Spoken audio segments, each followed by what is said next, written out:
இன்றைக்கும் நம்ம மார்க்கெட்டு ஓரளவுக்கு பாசிட்டிவாக வந்து ட்ரேட் ஆகிட்டு இருக்கு. கோல்டு அண்ட் சில்வர் ப்ரைஸ் கூட இன்றைக்கி பாசிட்டிவாக தான் ட்ரேட் ஆகிட்டு இருக்காங்க. டேட்டா பேட்டர்ன் சூப்பரான ரிசல்ட் கொடுத்துருக்காங்க. இன்றைக்கி கிட்டத்தட்ட 6% மேலே பாசிட்டிவ் வந்து ட்ரேட் ஆகிட்டு இருக்கு. அந்த கம்பெனியை பற்றி நம்ம ஃபுல் டீட்டெயிலாக பார்க்க போகிறோம். Samvardhana Motherson company Q2 result வந்து பார்த்தீங்கன்னா கீழே போகிறதுக்கு ஒரு வாய்ப்பு இருக்குன்னு ஒரு நியூஸ் இருக்குது. அதை பற்றியும் பார்க்க போகிறோம். நேஷனல் அலுமினியம் கம்பெனி பற்றி பார்க்க போகிறோம். அலுமினியம் பிஸ்னஸில் இருக்கக்கூடிய கம்பெனியில் இந்த கம்பெனி நல்லா பர்ஃபார்மன்ஸ் பண்ணுறதுக்கு ஒரு வாய்ப்பு இருக்குன்னு சொல்லியிருக்காங்க. ஆயில் இந்தியா பற்றியும் பார்க்க போகிறோம். ஸ்டாக்லாம் பற்றி பார்க்குறதுக்கு முன்னாடி நம்ம இந்தியாவில் வந்த புல்ரனை பற்றி பார்த்துடலாம். மேக்ஸிமம் ஷேர் மார்க்கெட்டை பொறுத்த வரைக்கும் நம்ம புல்ரனில் தான் அதிகமான வெல்த்தை நம்மளால் கிரியேட் பண்ண முடியும். ஒவ்வொரு டைமும் வேறு காரணத்துக்காக நம்ம இந்தியாவில் வந்து பார்த்தீங்கன்னா புல்ரன் வந்திருக்கு. 1991 சிமெண்ட் செக்டாரில் இருக்கக்கூடிய நிறைய ஸ்டாக்கோட ப்ரைஸு நல்ல ஒரு புல் ரன் போனாங்க. 2000 டெக் ஸ்டாக்ஸ் எல்லாமே நல்ல ஒரு புல் ரன்ல இருந்தாங்க. அதாவது விப்ரோ, TCS இந்த மாதிரி ஐடி ஸ்டாக்கோட ப்ரைஸ் எல்லாமே வந்து பார்த்தீங்கன்னா 2000 நல்லா இன்க்ரீஸ் ஆனது. அடுத்தது 2004 ரியல் எஸ்டேட்டில் இருக்கக்கூடிய மேக்ஸிமம் ஸ்டாக் எல்லாமே நல்ல ஒரு புல் ரன்ல இருந்தாங்க. 2014 வந்து பார்த்தீங்கன்னா இந்தியா லிபரேஷன் ஆனது. அதுவும் நரேந்திர மோடி பிஎம்மாக வந்தார். அதுக்கப்புறம் PSU செக்டார் இருக்கக்கூடிய ஸ்டாக்கோட ப்ரைஸ்லாம் வந்து பார்த்தீங்கன்னா நல்ல ஒரு புல் ரன்ல வந்தது. இந்த புல் ரன்னை ஓவராலாக பார்க்கும்போது என்ன சொல்லுவாங்கன்னா நிறைய பணம் நம்மளால் சம்பாதிக்க முடியும் அப்படின்ற மாதிரி சொல்லுவாங்க. ஆனால் ஒரு சில பேர் அந்த புல் ரன்ல இன்வெஸ்ட்மெண்ட் பண்ணியிருந்தாலும் அவங்களுக்கு அதிகமான லாபம் வந்திருக்காது. அது காரணம் என்னன்னா ஒவ்வொரு புல் ரன் வரும்போதும் ஒரு பர்டிகுலர் செக்டாரை மட்டும் வந்து பார்த்தீங்கன்னா நல்ல பர்ஃபார்மன்ஸ் பண்ணுவாங்க. நம்ம தான் அந்த செக்டாரை ஐடென்டிஃபை பண்ணணும். ஒவ்வொரு புல் ரன் வர்றதுக்கு கண்டிப்பாக ஒரு காரணம் இருக்கணும். அந்த காரணத்தை நம்ம கண்டுபிடிச்சிட்டாவே நம்ம ஈஸியாக ஒரு ஸ்டாக்கையோ இல்லையோ ஒரு செக்டாரையோ வந்து பார்த்தீங்கன்னா ஐடென்டிஃபை பண்ணி அதில் அதிகமான இன்வெஸ்ட்மெண்ட் பண்ணால் தான் நமக்கு அதிகமான வெல்த் அப்படிங்கிறது கிரியேட் ஆகும். ஸ்டாக் மார்க்கெட்டுக்கு புதுசாக இருக்கவங்களாம் என்ன நினைப்பாங்கன்னா புல் ரன் வந்தால் போதும் நம்ம ஸ்டாக் எல்லாமே சூப்பராக பர்ஃபார்மன்ஸ் பண்ணோம் அப்படின்ற மாதிரி யோசிப்பாங்க. அப்படிலாம் கிடையாது. பர்டிகுலராக அந்த புல் ரன் பார்த்தீங்கன்னா எதை ஃபாலோ பண்ணுதுன்னு பார்த்துட்டு அதில் நம்ம ஹெவியாக வந்து இன்வெஸ்ட்மெண்ட் வந்து பண்ணலாம். அடுத்த புல் ரன் வந்து பார்த்தீங்கன்னா நம்ம டிஜிட்டல் ஸ்டாக்குக்கு வரதுக்கு வாய்ப்பு இருக்குன்னு ஒரு சில நியூஸ் வந்து போய்கிட்டு இருக்கு. இதுக்கப்புறம் டிஜிட்டல் ஸ்டாக்ஸு நல்லா பர்ஃபார்மன்ஸ் பண்ணும் அப்படின்ற மாதிரி சொல்லியிருக்காங்க. இப்போ டிஜிட்டல் ஸ்டாக்னா இ-காமர்ஸு, குயிக் காமர்ஸ் அப்போல்லாம் போகக்கூடாது. அது வந்து ஜிப்டோ, ஸ்விக்கி அப்படிலாம் கிடையாது. அவங்களும் வந்து பார்த்தீங்கன்னா ஹை வால்யூம் பண்ணாலும் அவங்களுக்கான ப்ராஃபிட் ரொம்ப கம்மியாக தான் வருது. அதனால் அது பின்னால் நம்ம போக வேண்டாம். சூப்பரான டிஜிட்டல் ஸ்டாக்ஸு என்னென்னு ஐடென்டிஃபை பண்ணி அதில் நம்ம பார்த்தீங்கன்னா கொஞ்சமாக முதலீடு வந்து பண்ணலாம். இன்றைக்கி நிஃப்டி 50 பொறுத்த வரைக்கும் மதியம் வந்து பார்த்தீங்கன்னா ஒரு 100 புள்ளிக்கு மேலே பாசிட்டிவாக இருந்துச்சு. அப்புறம் சடனாக நம்ம வீடியோ இப்போ ரெக்கார்ட் பண்ணிகிட்டு இருக்கும் போது வெறும் 20 புள்ளி தான் வந்து பார்த்தீங்கன்னா பாசிட்டிவாக வந்து ட்ரேட் ஆகிட்டு இருக்கு. என்னதான் நிஃப்டி 50 பாசிட்டிவாக இருந்தாலுமே நம்ம போர்ட்ஃபோலியோ வந்து பார்த்தீங்கன்னா கீழே தான் இருந்துகிட்டு இருக்கு. எம்ஓ டிஃபென்ஸு இன்றைக்கி கொஞ்சம் நெகட்டிவில் இருக்காங்க. சில்வர் பீஸு கிட்டத்தட்ட 4.5% பாசிட்டிவாக இருக்காங்க. Gold BeES 2.5% positive. Auto BeES 0.47% வந்து பார்த்தீங்கன்னா நெகட்டிவில் இருக்குது. பார்மா பீஸு கூட இன்னைக்கு கொஞ்சமாக பாசிட்டிவில் இருக்காங்க. ஐடி பீஸ் வந்து பார்த்தீங்கன்னா கொஞ்சம் நெகட்டிவில் இருக்குது. நிஃப்டி பீஸு நல்ல ஒரு பாசிட்டிவில் இருந்தாங்க. அதுக்கப்புறம் லைட்டாக நெகட்டிவ் போயிட்டு மறுபடியும் இப்போ பாசிட்டிவில் தான் இப்போ வந்து ட்ரேட் ஆகிட்டு இருக்காங்க. ஒரு 20 புள்ளி. மிட் 150 பீஸ் வந்து பார்த்தீங்கன்னா 0.13% நெகட்டிவில் இருக்காங்க. அதாவது காலையில் பார்க்கும்போது மேக்ஸிமம் நிறைய இண்டெக்ஸ் பாசிட்டிவில் இருந்த மாதிரி இருந்தாலும் இப்போ மார்க்கெட் க்ளோஸ் ஆகிற இந்த டைமில் வந்து பார்த்தீங்கன்னா கொஞ்சம் அப்படியே ஃப்ளாட்டாக வந்துட்டாங்க. எல்லா வீக்கெண்டு வந்து பார்த்தீங்கன்னா இந்த வியாழன் வெள்ளியில் மார்க்கெட்டை கீழே கொண்டு போகிறத ஒரு வழக்கமாக வச்சுருக்காங்க. பார்க்கலாம் இன்றைக்கி மார்க்கெட் எப்படி க்ளோஸ் ஆகுதுன்னு. இன்றைக்கி கோல்டு அண்ட் சில்வர் ரெண்டுமே வந்து பார்த்தீங்கன்னா நல்ல ஒரு பாசிட்டிவாக தான் ட்ரேட் ஆகிட்டு இருக்கு. லாஸ்ட் 5 நாளில் பார்க்கும்போது சில்வர் ETF கிட்டத்தட்ட 11% அதிகமாக இருக்குது. கோல்டு பீஸ் பார்த்தா கூட கிட்டத்தட்ட 5.31% பாசிட்டிவாக இருக்குது. இது ரெண்டுமே நல்ல ஹையில் போனாங்க. அதுக்கப்புறம் ஒரு 2-3 வாரமாக வந்து பார்த்தீங்கன்னா கீழே போனாங்க. மறுபடியும் இப்போ லாஸ்ட் ஒரு வாரமாக கொஞ்சமாக இன்க்ரீஸ் ஆகிட்டு இருக்காங்க. சில்வர் அண்ட் கோல்டில் வந்து பார்த்தீங்கன்னா லாங் டேர்முக்கு நிறைய பேர் முதலீடு வந்து பண்ணியிருக்காங்க. கோல்டை நம்ம ஃபிசிக்கலாக வாங்குறத விட டிஜிட்டலாக வாங்கிட்டோம்னா நமக்கு வந்து பார்த்தீங்கன்னா நிறைய அமௌண்ட் வந்து சேவ் ஆகும். ஒரு சில பேர் நான் வந்து லாங் டேர்முக்கு கோல்டை வாங்கணும் ஆனால் அது நான் வந்து பார்த்தீங்கன்னா யூஸ் பண்ண மாட்டேன் அப்படின்றவங்களுக்கு கோல்டு ETF சூப்பரான ஒரு ஆப்ஷனாக இருக்கும். ஏன்னா நம்மக்கிட்ட எப்போல்லாம் காசு இருக்கோ அது எவ்வளோ இருந்தாலும் சரி அப்பப்போ நம்ம கோல்டு ETF வந்து வாங்கலாம். இதில் வந்து பார்த்தீங்கன்னா டாடா கோல்டு ETF இருக்குது. இன்னொன்று நிப்பான் இந்தியா ETF இருக்குது. டாடா கோல்டு 12 ரூபாய்க்கும் நிப்பான் இந்தியா வந்து பார்த்தீங்கன்னா 105 ரூபாய்க்கு வந்து ட்ரேட் ஆகிட்டு இருக்கு. ஆனால் இது ரெண்டுமே ஒன்று தான். இது ரெண்டுமே வந்து பார்த்தீங்கன்னா கோல்டு ப்ரைஸ் தான் ட்ராக் பண்ணோம். லாஸ்ட்டு ஒரு வருஷத்தில் டாடா கோல்டு வந்து பார்த்தீங்கன்னா 66% இன்க்ரீஸ் ஆகிருக்கு. அதே தான் நிப்பான் இந்தியாவோட கோல்டு பீஸும் 66% தான் இன்க்ரீஸ் ஆகிருக்கு. இது ரெண்டில் எதில் ஒன்லையாவது நம்ம இன்வெஸ்ட்மெண்ட் பண்ணாலும் வந்து பார்த்தீங்கன்னா கோல்டில் இன்வெஸ்ட்மெண்ட் பண்ணுறதா தான் அர்த்தம். இன்னும் ஒரு சில பேர் என்ன பண்ணுவாங்கன்னா, இது 12 ரூபாய்க்கு இருக்குது, இது 105 ரூபாய்க்கு இருக்குது, அதனால் 12 ரூபாய்க்கு வாங்கிட்டு அது 105 ரூபாய்க்கு மேலே போகும் அப்படின்ற மாதிரி யோசிப்பாங்க. அப்போலாம் கிடையாதுங்க. இது வந்து ஸ்டாக்கு கிடையாது. இது வந்து பார்த்தீங்கன்னா கோல்டு கமாடிட்டி. அதனால் இது ரெண்டுலேயும் நம்ம முதலீடு பண்ண அவசியம் கிடையாது. ஏதாவது ஒன்றில் நம்ம முதலீடு பண்ணாவே போதும். யாருக்கெல்லாம் கோல்டில் இன்வெஸ்ட்மெண்ட்டு பண்ணணும் அப்படின்ற மாதிரி யோசிக்கிறீங்களோ இந்த 2 ETFல எதுனாலும் நீங்கள் உங்கள் ஆப்ஷன் வந்து சூஸ் பண்ணிக்கலாம். கோல்டு ஒரு நல்ல அசெட் தான். ஆனால் இருந்தாலும் நம்ம இண்டெக்ஸை கம்பேர் பண்ணும்போது இந்த கோல்டு வந்து பார்த்தீங்கன்னா கம்மியான ரிட்டர்ன் தான் கொடுக்கும். ஒரு 10-20 வருஷம் நம்ம ஆவரேஜ் எடுத்து பார்த்தோம்னா. அடுத்தது நம்ம ட்ராக் பண்ணுற ஸ்டாக்கில் கோரமண்டல் இன்டர்நேஷனல் இன்றைக்கி ஒரு 2% நம்ம பாசிட்டிவாக வந்து ட்ரேட் ஆகிட்டு இருக்கு. லாஸ்ட்டு ஒரு 5 நாளில் 4.30% பாசிட்டிவ் வந்து ட்ரேட் ஆகிட்டு இருக்கு. இந்த கோரமண்டல் இன்டர்நேஷனலில் லாஸ்ட் 2 வாரமாக நம்ம ட்ராக் பண்ணிக்கிட்டு தான் இருக்கோம். நல்ல ஒரு டவுன் போனாங்க. கிட்டத்தட்ட ஒரு 2120 ரூபா அந்த மாதிரி டவுன் போயிட்டு மறுபடியும் இப்போ வந்து பார்த்தீங்கன்னா 2220 ரூபா பக்கத்தில் வந்து ட்ரேட் ஆகிட்டு இருக்கு. என்கிட்ட வந்து பார்த்தீங்கன்னா இந்த ஸ்டாக் இருக்குது. இன்றைக்கி வந்து கொஞ்சம் பாசிட்டிவ் வந்து ட்ரேட் ஆகிட்டு இருக்காங்க. ஒரு 2-3% நெகட்டிவாக இருந்துச்சு. ஆனால் இன்றைக்கி வந்து பாசிட்டிவில் வந்திருக்கு. பார்க்கலாங்க. இப்போதைக்கு இந்த ஸ்டாக் வந்து பார்த்தீங்கன்னா அதோட கையிலேருந்து நல்ல லோ ப்ரைஸில் தான் இருக்குது. மேபி இங்கேருந்து அப்படியே இன்க்ரீஸ் ஆகி போனாங்கன்னா ரொம்ப நல்லாயிருக்கும். அதனால் கொஞ்சம் அமைதியாக வந்து வெயிட் பண்ணுவோம். சம்பர்த்தனா மதர்சன் இன்டர்நேஷனல் லிமிட்டெடு ரிசல்ட் வந்து கொடுக்க போகிறாங்க. Q2 result. அந்த ரிசல்ட் வந்து பார்த்தீங்கன்னா மார்ஜின் வந்து மேபி 9% கீழே போகிறதுக்கு வந்து வாய்ப்பு இருக்குன்னு வந்து சொல்லியிருக்காங்க. இவங்க ஆட்டோ ஆன்சிலரிஸ் பிஸ்னஸில் தான் இருக்காங்க. அதாவது வெஹிக்கிளுக்கு தேவையான பார்ட்ஸு மேனுஃபேக்சரிங் அண்ட் சேல்ஸ் வந்து பண்ணிக்கிட்டு இருக்காங்க. இப்போதைக்கு இந்த ஸ்டாக்கோட ப்ரைஸ் 105 ரூபாய்க்கு வந்து ட்ரேட் ஆகிட்டு இருக்கு. இதுக்கு முன்னாடி பார்த்தீங்கன்னா கிட்டத்தட்ட 145 ரூபாய்க்கு மேலே போயிட்டு கீழே வந்துட்டு ஒரு 75 ரூபாய் நம்ம வந்து போணுச்சு. அதுக்கப்புறம் கொஞ்சம் கொஞ்சமாக இன்க்ரீஸ் ஆகி இப்போ வந்து பார்த்தீங்கன்னா 105 ரூபாய்க்கு வந்து ட்ரேட் ஆகிட்டு இருக்கு. இவங்க வந்து பார்த்தீங்கன்னா 3 வருஷத்துக்கு ஒரு தடவை போனஸ் வந்து கொடுத்துக்கிட்டே இருப்பாங்க. சூப்பரான ஒரு கம்பெனியும் கூட. பார்ப்போம். இவங்க சொல்கிற மாதிரி இந்த ரிசல்ட் வந்து கொஞ்சம் அடி வாங்கினுச்சுன்னா மேபி இந்த ஸ்டாக்கோட ப்ரைஸு கீழே போணுச்சுன்னா அது ஒரு நல்ல ஒரு வாய்ப்பாக இருக்கும். வெயிட் பண்ணி பார்ப்போம். அடுத்தது நேஷனல் அலுமினியம் கம்பெனி லிமிட்டெடு, அதாவது நால்கோ. ராகேஷ் அரோரா என்ன சொல்லியிருக்காருன்னா, அலுமினியம் கம்பெனியில் முதலீடு பண்ணலாம் அப்படின்னு நம்ம யோசிக்கும் போது இந்த நால்கோ கம்பெனியை நம்ம கன்சிடர் பண்ணலாம் அப்படின்னு நம்ம வந்து சொல்லியிருக்காரு. வேதாந்தா வந்து பார்த்தீங்கன்னா ஏற்கனவே அதிகமான கடனில் இருக்குது. ஹிண்டால்கோ வந்து பார்த்தீங்கன்னா கொஞ்சம் அதிகமான வேல்யூஷனில் இருக்குது. இருந்தாலும் அவங்களோட க்ரோத்து இந்த நாட்கோ கம்பெனியோட க்ரோத்தை விட கம்மியாக தான் இருக்குது. அதனால் நாட்கோ வந்து பார்த்தீங்கன்னா நல்ல ஒரு ஆப்ஷனாக இருக்கும் அப்படின்னு வந்து சொல்லியிருக்காரு. இது வந்து பார்த்தீங்கன்னா ஒரு கவர்மெண்ட் கம்பெனி தான். இவங்க அலுமினியம் ப்ராடக்ட் வந்து பார்த்தீங்கன்னா சேல்ஸ் வந்து பண்ணிக்கிட்டு இருக்காங்க. கரண்ட் ப்ரைஸ் 270 ரூபாய்க்கு வந்து ட்ரேட் ஆகிட்டு இருக்குது. மார்க்கெட் கேப்பு 49,000 கோடிக்கு மேலே இருக்குது. ஸ்டாக்கோட பி ரேஷியோ 8ல் இருக்குது. இன்டென்சிட்டி பி ரேஷியோ 19ல் இருக்குது. அதே மாதிரி இன்டென்சிக் வேல்யூ வந்து பார்த்தீங்கன்னா 306ல் இருக்குது. கரண்ட் ப்ரைஸ் 270 ரூபாயில் இருக்குது. இன்டென்சிக் வேல்யூவை விட இந்த ஸ்டாக்கோட ப்ரைஸ் கம்மியாக தான் இருக்குது.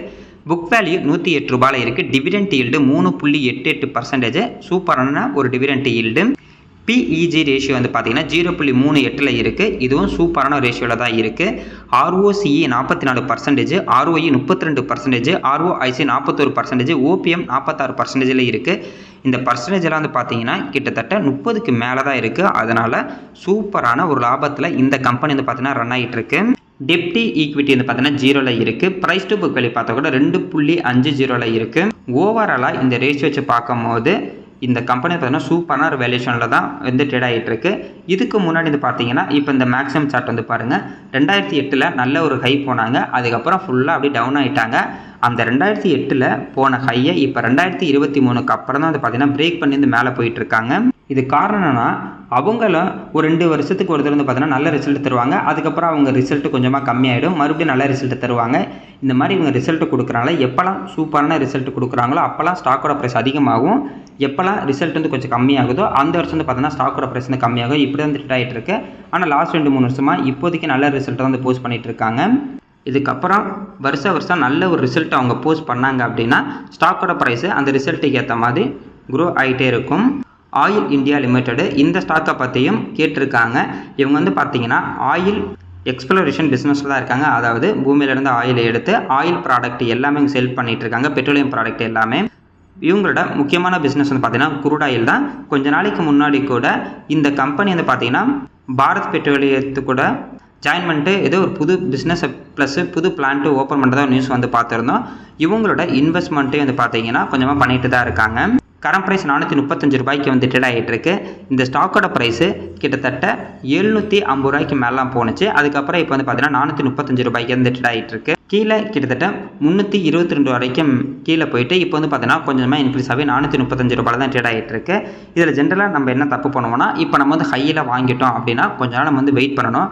அதாவது ஒரு ஸ்டாக்கோட ப்ரைஸ் அதோட ஹையில் இருந்து ஒரு 25% 30% கீழே இறங்கும் போது நம்ம வந்து பார்த்திங்கன்னா ஒரு வாய்ப்பாக பார்த்து அந்த வாய்ப்பை நம்ம வந்து யூஸ் பண்ணிக்கலாம்.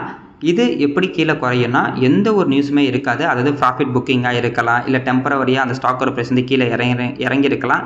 அப்படிங்கும்போது நம்ம வந்து வாய்ப்பாக பார்க்கலாம். இதுவே இப்போ ஆயில் இண்டியா கம்பெனிக்கு ஏதோ ஒரு பிரச்சனை, கம்பெனிக்குள்ளேயே ஏதோ ஒரு ப்ராப்ளம் வந்திருக்கு அப்படின்னா அப்போ நம்ம வந்து பார்த்திங்கன்னா அந்த கம்பெனியில் இருந்து விலகி இருக்கிறது கொஞ்சம் நல்லதாக இருக்கும். அந்த டைமில் நம்ம போயிட்டு இல்லை அதோட கையிலேருந்து 20% கீழே இறங்கியிருக்கு, நான் போய் வாங்க போகிறேன் அப்படிலாம் அங்கே போய் மாட்டிக்கக்கூடாது. எந்த ஒரு பேட் நியூஸும் இல்லாமல் ஸ்டாக்கோட ப்ரைஸ் கீழே போகுதுன்னா அதை நம்ம வந்து பார்த்திங்கன்னா வாய்ப்பை வந்து பார்க்கலாம். அதுவும் இல்லாமல் இந்த ஸ்டாக்கு வருஷத்துக்கு 3 தடவை வந்து பார்த்திங்கன்னா டிவிடெண்ட் வந்து கொடுத்துக்கிட்டு இருக்காங்க. மார்க்கெட் கேப்பு 70,000 கோடிக்கு மேலே இருக்குது. ஸ்டாக்கோட பி ரேஷியோ 10 இருக்குது, இன்ட்ரெஸ்ட் பி ரேஷியோ 13 இருக்குது, புக் வேல்யூ 306 ரூபாய், dividend yield 2.65%, ROCE 13%, ROEM 13%, ROIC 29%, OP 31%, எல்லாமே சூப்பரான ஒரு பர்சன்டேஜ் தான். ஏன்னா இவங்க இருக்கக்கூடிய பிஸ்னஸ்க்கு 10க்கு மேலே இருந்தாவே ஓரளவுக்கு ஓகே அப்படின்ற மாதிரி தான் அர்த்தம். இன்டென்சிக் வேல்யூ வந்து பார்த்தீங்கன்னா 471 ரூபாயில் இருக்குது. பிஜி ரேஷியோ 1.92 இருக்காங்க. அதே மாதிரி டெப்ட் ஈக்விட்டி 0.62 இருக்காங்க. ப்ரைஸ் டு புக் வேல்யூ பார்க்கும்போது 1.42 இருக்குது. ஓவராலாக இந்த ரேஷியோ வச்சு பார்க்கும்போது ஸ்டாக்கு கரெக்டான ஒரு வேல்யூஷன் வந்து ட்ரேட் ஆகிட்டு இருக்கு. இவங்க நாளைக்கு ரிசல்ட் தர போகிறாங்கன்னு நினைக்கிறேன். மேபி நாளைக்கு ரிசல்ட் ரொம்ப நல்லா இருந்துச்சுன்னா கொஞ்சம் பாசிட்டிவாக வர்றதுக்கும் நிறைய வாய்ப்பு இருக்குது. அதனால் வெயிட் பண்ணி பார்ப்போம். இல்லை ரிசல்ட்டு டவுன் ஆகிருக்கு அப்படின்னா கூட ஸ்டாக்கோட ப்ரைஸ் கீழே போகிறதுக்கு ஒரு வாய்ப்பு இருக்குது. நாளைக்கு தெரியும், வெயிட் பண்ணி பார்ப்போம். அதுக்கப்புறம் மறுபடியும் இது வந்து பார்த்தீங்கன்னா வந்து அனலைஸ் வந்து பண்ணலாம். டேட்டா பேட்டர்ன்ஸ் இந்த ஸ்டாக்கோட ப்ரைஸ் இன்றைக்கி கிட்டத்தட்ட 6.30% கிட்டத்தட்ட 6% மேலே பாசிட்டிவ் வந்து ட்ரேட் ஆகிட்டு இருக்கு. இது காரணம் இவங்க சூப்பரான ஒரு ரிசல்ட் வந்து கொடுத்துருக்காங்க. நெட் ப்ராஃபிட்டு கிட்டத்தட்ட 62% வந்து பார்த்தீங்கன்னா அதிகமாக இருக்குது. இவங்களோட ஆர்டர் புக்கு கிட்டத்தட்ட 737 கோடிக்கு மேலே இருக்குது. அதே மாதிரி ஒரு 552 கோடிக்கான நெகோசியேஷன் வந்து பார்த்தீங்கன்னா போயிட்டு இருக்கு. அதனால் நெகோசியேஷன் ஆர்டர் நம்ம வச்சு பார்த்தா கூட கிட்டத்தட்ட இவங்களோட ஆர்டர் புக்கு 1286 கோடிக்கு மேலே வந்து இருக்கும். ரிசல்ட்டை பொறுத்த வரைக்கும் 49 கோடி ப்ராஃபிட்டாக வந்து கொடுத்துருக்காங்க. இதுவே போன வருஷம் வந்து பார்த்தீங்கன்னா இதே செப்டம்பர் குவார்ட்டரில் வெறும் 30 கோடி தான் ப்ராஃபிட்டாக வந்து கொடுத்துருந்தாங்க. ரெவன்யூவை பொறுத்த வரைக்கும் 91 கோடி தான் போன வருஷம் வந்து பார்த்தீங்கன்னா கொடுத்துருந்தாங்க. ஆனால் இந்த வருஷம் 307 கோடி ரெவன்யூ வந்து பார்த்தீங்கன்னா அதிகமாக இருக்குது. ஆனால் எபிட்டா மார்ஜின் வந்து பார்த்தீங்கன்னா போன வருஷம் கிட்டத்தட்ட 37% இருந்துச்சு. இப்போ வந்து பார்த்தீங்கன்னா 22% இருக்குது. இது மட்டும் கொஞ்சம் நெகட்டிவாக வந்து இருக்கும். இந்த ஒரு ரிசல்ட்னால இன்றைக்கி இந்த ஸ்டாக்கோட ப்ரைஸ் ஓரளவுக்கு வந்து பாசிட்டிவாக வந்து ட்ரேட் ஆகிட்டு இருக்கு. இந்த கம்பெனியை பற்றி நம்ம ஃபுல் டீட்டெயிலாக வந்து பார்க்கலாம். இவங்க எலக்ட்ரானிக்ஸ் செக்டாரில் தான் இருக்காங்க. நம்ம டிஃபென்ஸ் அண்ட் ஏரோஸ்பேஸுக்கு தேவையான எலக்ட்ரானிக்ஸ் ப்ராடக்ட் தான் இவங்க மேனுஃபேக்சரிங் அண்ட் சேல்ஸ் வந்து பண்ணிகிட்டு இருக்காங்க. மேக்ஸிமம் இவங்களோட ப்ராடக்ட் வந்து பார்த்தீங்கன்னா டிஃபென்ஸ் செக்டாரில் இருக்கக்கூடிய எல்லா டிபார்ட்மெண்ட்டுக்கும் இவங்களோட ப்ராடக்ட் வந்து பார்த்தீங்கன்னா சேல் பண்ணிட்டு தான் இருக்காங்க. ஏன்னா இவங்க எலக்ட்ரானிக் ப்ராடக்ட் அப்படிங்கிறதுனால மேக்ஸிமம் எல்லா இடத்துலையும் பார்த்தீங்கன்னா யூஸ் பண்ணுவாங்க. இவங்க வந்து பார்த்தீங்கன்னா சர்க்யூட்டு சிப்பு இந்த மாதிரி ப்ராடக்ட் தான் இவங்க வந்து ரெடி பண்ணி கொடுத்துட்ருக்காங்க. அதனால் ஸ்பேஸாக இருக்கட்டும், இல்லை ஏர்ஃபோர்ஸாக இருக்கட்டும், லேண்டில் இருக்க ஆர்மியாக இருக்கட்டும், கடலில் இருக்கக்கூடிய சப்மரின், ஹெலிகாப்டர், அதுக்கப்புறம் வந்து பார்த்தீங்கன்னா பிரம்மோஸ் மிசைலு எல்லாத்துக்கும் பார்த்தீங்கன்னா இவங்களோட ப்ராடக்ட்டை யூஸ் பண்ணிட்டு தான் இருக்காங்க. கிட்டத்தட்ட லாஸ்ட் 35 வருஷமாக இவங்களோட பிஸ்னஸ் பார்த்தீங்கன்னா பண்ணிட்டு இருக்காங்க. இவங்களோட முக்கியமான ப்ராடக்ட் போர்ட்ஃபோலியோ வந்து பார்த்தீங்கன்னா ரேடார் இருக்குது, எலக்ட்ரானிக் வார்ஃபேர் இருக்குது, கம்யூனிகேஷன் சிஸ்டம், இது 3 தான் இவங்களோட முக்கியமான ப்ராடக்ட்டு. ரெவன்யூவை பொறுத்த வரைக்கும் ப்ரொடக்ஷனில் 53%, டெவலப்மெண்ட்டில் 43%, சர்வீஸ் வந்து பார்த்தீங்கன்னா 4% ரெவன்யூ வந்துட்டு இருக்கு. மேக்ஸிமம் இவங்களோட கஸ்டமர்ஸ் எல்லாமே வந்து பார்த்தீங்கன்னா டிஃபென்ஸ் செக்டார் இருக்கக்கூடிய கம்பெனியாக தான் இருப்பாங்க.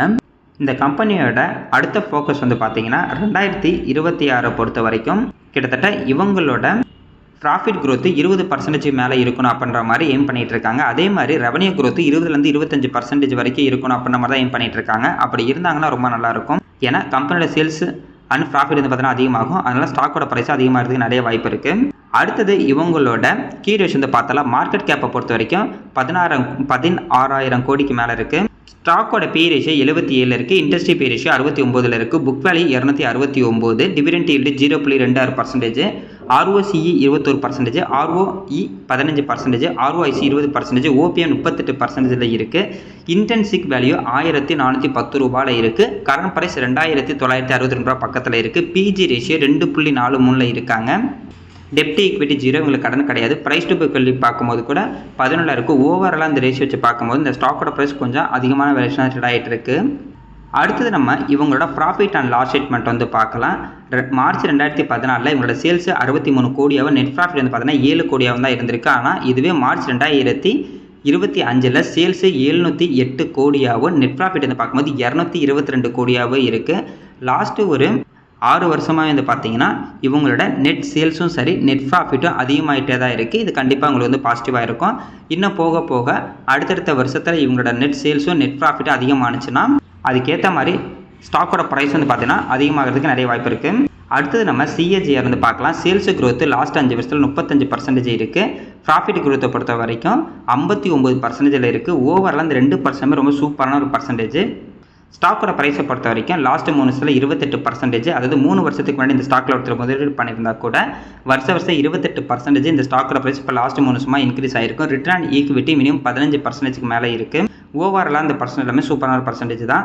அடுத்தது நம்ம ஷேர் ஹோல்டிங் பேட்டர்ன் வந்து பார்க்கலாம். ப்ரொமோட்டர்கிட்ட கிட்டத்தட்ட 42% ஷேர் ஹோல்டிங் பேட்டர்ன் இருக்குது. எஃப்ஐட்ட வந்து பார்த்தீங்கன்னா 11.40%, டிஐட்ட 9.79% ஷேர் ஹோல்டிங் இருக்குது. ரீட்டைல் பீப்பிள்கிட்ட 36%க்கு மேலே ஷேர் ஹோல்டிங் இருக்குது. இது வந்து பார்த்தீங்கன்னா ரீட்டைல் பீப்பிள்கிட்ட தான் அதிகமான ஷேர் ஹோல்டிங் பேட்டர்ன் இருக்குது. இது கொஞ்சம் நெகட்டிவாக இருக்கும்.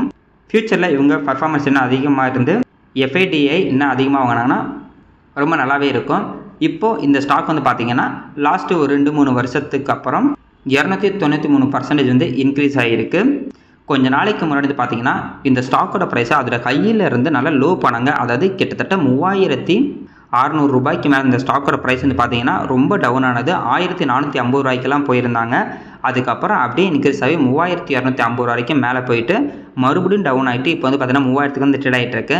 இந்த மாதிரி ஒரு சூப்பரான ஒரு கம்பெனியோட ஸ்டாக்லாம் வந்து பார்த்தீங்கன்னா அதோட கையில் இருந்து நல்லா லோ ப்ரைஸ் வந்தாங்கன்னா அது கண்டிப்பாக நம்ம நல்ல ஒரு வாய்ப்பாக வந்து பார்க்கலாம். இப்போ கொஞ்சம் கொஞ்சமாக இன்க்ரீஸ் ஆகி இதுக்கு முன்னாடி இருந்த ஹை பக்கத்தில் வந்து பார்த்தீங்கன்னா வந்து ட்ரேட் ஆகிட்டு இருக்கு. பார்ப்போங்க, இதுக்கப்புறம் இந்த ஸ்டாக்கோட ப்ரைஸ் இன்க்ரீஸ் ஆனால் ரொம்ப நல்லாயிருக்கும். இன்னும் இவங்களுக்கு இப்போ வந்து பார்த்தீங்கன்னா அந்த ஆர்டர் வந்து பேசிகிட்டு இருக்காங்க. மேபி அந்த ஆர்டர் கிடச்சிது அப்படின்னா அது ஒரு பாசிட்டிவாக எடுத்துகிட்டு கூட மறுபடியும் சடனாக ஒரு 10% இன்க்ரீஸ் ஆகிறதுக்கு ஒரு வாய்ப்பு இருக்கும். வெயிட் பண்ணி பார்ப்போம். வழக்கம் போல் இன்றைக்கி வியாழக்கிழமை மார்க்கெட்டு கொஞ்சம் நெகட்டிவ் பாசிட்டிவ் இந்த மாதிரி தான் ட்ரேட் ஆகிட்டு இருக்கு. நாளைக்கு மார்க்கெட்டு கொஞ்சம் பாசிட்டிவாக இருந்தால் நல்லாயிருக்கும். இல்லைனா வழக்கம் போல் வெள்ளிக்கிழமைனா கீழே கொண்டு போயிட்டாங்க அப்படின்னா மறுபடியும் அடுத்த வாரம் நம்ம வந்து பார்த்திங்கன்னா வெயிட் பண்ணுற மாதிரி தான் இருக்கும்.